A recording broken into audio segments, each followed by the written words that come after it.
So ayan mga ka-adventure at tayo ay na-e-excite mamuti ng sibuyas. So ayan, iniisa-isa pala siya. So at ayan no, kagaya niyan o, 'di ba? Kitang-kita mo na talaga ang katotohanan na siya ay sibuyas talaga. So kuya, paano ba tayo kikita dito ngayon ng per arawan na 'to? Arawan ba or per bag o ano? Pag siya. Per bag po. So, ang isang bag, magkano po ang babayad nyo sa akin kung ako ang magbubunot ng ganito? Bali, yung pagkakaalam ko dito ay 30. So ayan, 30 pesos per one bag po mga guys. Nakakatuwa talaga kasi marami tayong source of income dito. Kung hindi man tayo taga-tanim, pwede tayong taga-ani rin. May pera tayo dyan, hindi mawawalan. So, di ba? So hello mga ka-adventure, kasama po natin ang isa sa technical ng integrated crops. So sa nangyari po dito sa inyong sibuyasan, ano po ang naging main problem at paano po nyo ito na-prevent at ano po ang magandang way para tayo ay magiging successful sa ating pagsisibuyas? Ang main problem po dito po sa Occidental Mindoro, lalo-lalo na po dito sa mga sanhi ng harabas, kailangan po talaga ang unang-una bago tayo magtatanim diyan is kailangan natin ng kooperasyon ng bawat sityo para maiwasan natin yung mga peste at magkasabay-sabay ang pagbobomba natin ng mga chemicals o lason sa ikabubuti ng ating pananim. Hello mga ka-adventure! And for today's vlog ay i-witness naman natin ngayon ang pag-harvest ng sibuyas.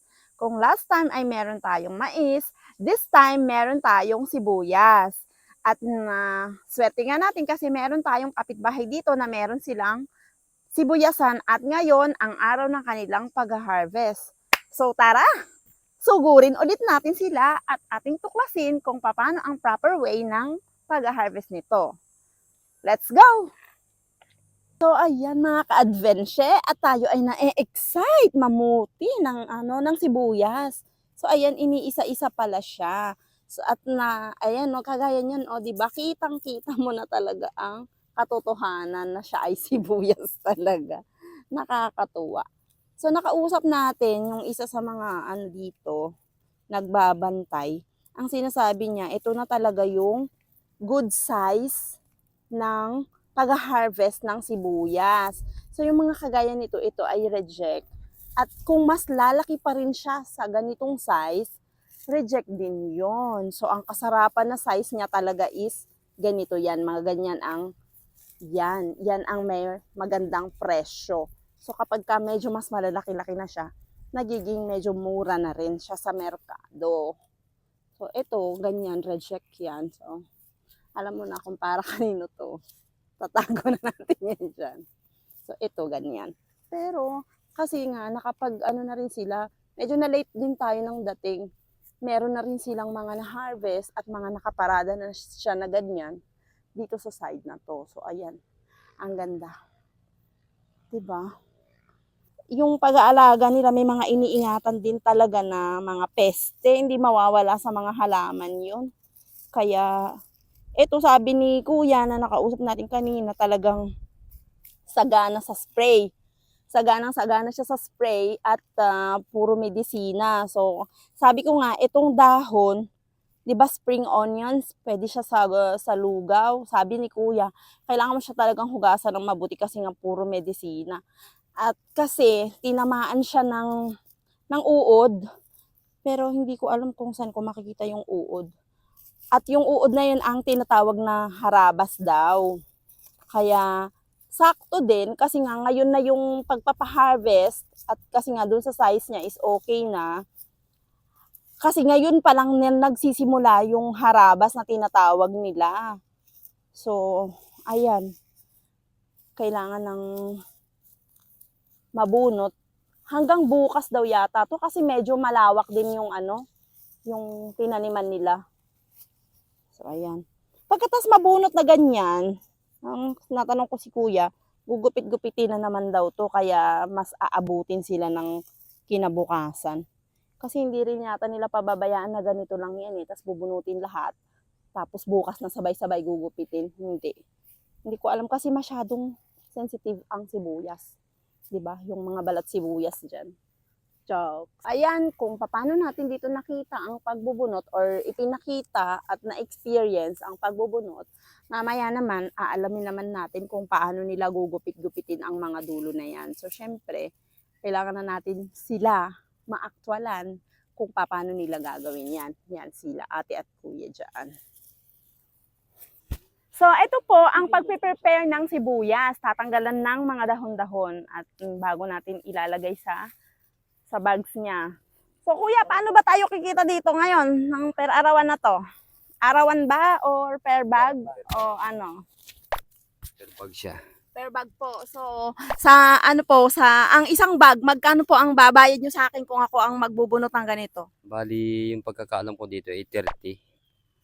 So ayan, 30 pesos per one bag po mga guys. So isa na naman po itong financial help sa ating mga kababayan dito ng mga walang ginagawa. Pwedeng-pwede kayong mag-harvest dito para kayo ay may 30 pesos sa kada isang bag. So sa isang araw kung kayo ay makasampung bag, meron po kayong 300 pesos agad-agad.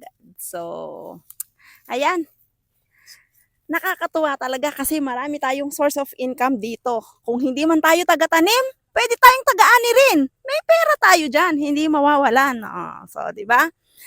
So, hello mga ka-adventure. Kasama po natin ang isa sa technical ng integrated crop. So, ito po si Sir. So, Sir, ano pong name niyo, Sir? Si Blazer Clarin po, dito po sa area ng Occidental Mindoro. Opo. Yes. So, sa nangyari po dito sa inyong sibuyasan, ano po ang naging main problem at paano po nyo ito na-prevent at ano po ang magandang way para tayo ay magiging successful sa ating pagsisibuyas? Apo. Yan. Magandang araw po sa ating lahat. Ano po, mga ka-farm. Ang main problem po, dito po sa Occidental Mindoro, lalo-lalo na po dito sa mga sanhi ng harabas, kailangan po talaga, ang unang-una, bago tayo magtatanim dyan, is kailangan natin ng kooperasyon ng bawat sityo para maiwasan natin yung mga peste at magkasabay-sabay ang pagbobomba natin ng mga chemicals o lason sa ikabubuti ng ating pananim. Yan po. At saka masishare ko lang po, ano lang, kasi once na itong area po na to, example, ito po ay nakain ng uod. Ano po, yung uod na yan ay napakalaking problema talaga yan. And then, ito pong dito sa may kabila, pinitak lang po kung mapapansin niyo ma'am. Sir, yung pinitak po na yan, ito po ay bagong tanim. Ito po ay harvested na ngayon. Almost 80 days na rin naman, pwede na rin naman yan bunutin. Ngayon po, may uod to ngayon. Ang gagawin po talaga dapat dito is, pag nabunot na siya at na isa ko na, lahat ng dahon ipunin, and then sprayan muna ng glyphosate. Yan po yung active ingredients ng katulad po ng weed blaster. Ngayon po, pag in-spray yan, makiklearing po yan, matutuyo, and then habang kay-spray po siya, lahat po ng dahon ay susunugin na lang po. Bawal naman magsunog, sabi nga nila, bawal magsunog, pero ito po yung nararapat. O gumawa pa tayo ng kung anong technicality, kung pwede tayo nating ilagay natin sa drum na mayroong lason, pwede.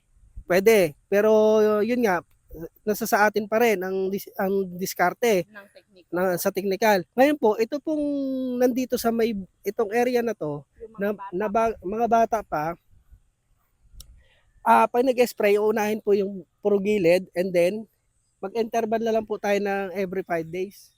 Interval. Una po, pangkulisap, yung lumilipad, ano po ba yung mga yan, cypermethrin.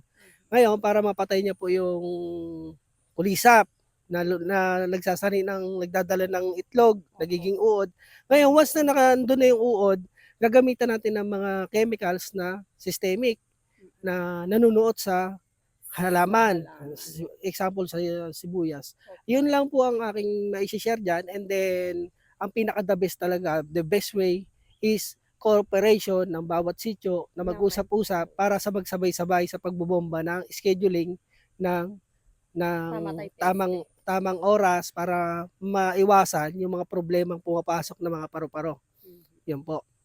Yan po at maraming Okay. salamat po. So, maraming salamat po sa pag-share nyo at sa pagbibigay na rin po ng mga techniques at advice sa ating mga ka-farm. So, ayan mga farm soul, panibago na naman pong kaalaman mula sa ating technician ang ating nalaman sa pag-aalaga ng Maine na sibuyas. So, ang importante po talaga is unity. Kung marami tayong nagsisibuyas sa isang lugar, ay kailangan magkaroon ng pagkakaisa kung kailan tayo mag-i-spray ng mga nararapat na gamot para maiwasan natin ang pagkalugi sa ating pananim. So maraming salamat sir. Yes, ma'am. And God bless po. God bless. And hopefully na maging successful at makabawi naman tayo sa ating sibuyas. So thank you very much po. Apo. So thank you guys for watching our vlog and please keep supporting our video every time. God bless. Mwah!